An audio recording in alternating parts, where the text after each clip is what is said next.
پاکستانی سیاست میں ان دنوں پھر سے ہلچل ہے۔ سوال اٹھ رہا ہے کہ کیا نواز شریف چوتھی بار وزیر اعظم بننے کے لیے پاکستان آ رہے ہیں؟ اس سب سے یہ پیغام مل جاتا ہے کہ عمران خان صاحب کا جانا اب ٹھہر گیا ہے اور نون لیگ کی ڈیل اچھی ہو گئی ہے۔ کن کے ساتھ؟ ملٹری اسٹیبلشمنٹ کے ساتھ۔ آپ کی فوج جس کا کام ملک کا دفاع کرنا ہے وہ اس وقت ملک کے نئے وزیر اعظم کے لیے انٹرویوز کر رہی ہے، ڈیلیں بناتی پھر رہی ہے۔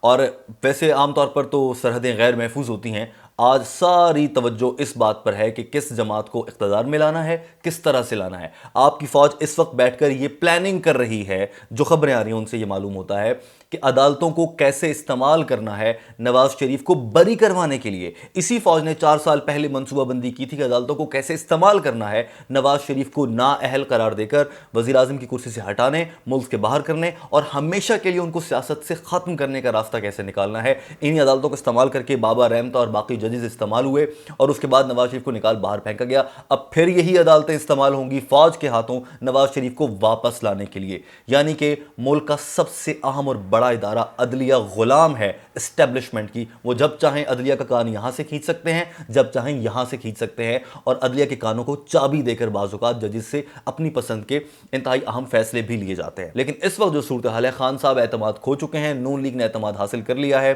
خان صاحب جاتے ہوئے نون لیگ آتی ہوئی نظر آ رہی ہے اور ملک کی اسٹیبلشمنٹ ایک بار پھر سے آپ کے اور میرے ووٹ کو اپنے بوٹوں تلے رونتے ہوئے فیصلہ کرنے جا رہی ہے الیکشن سے پہلے ہی کہ کون وزیر اعظم ہوگا، کہ کون سا وزیر بنے گا، کون سی جماعت اقتدار میں آئے گی۔ ابھی آپ نے ووٹ نہیں ڈالا ہے، نہ میں نے ووٹ ڈالا ہے، مگر یہ فیصلہ ہو چکا ہے کہ میاں صاحب آ رہے ہیں۔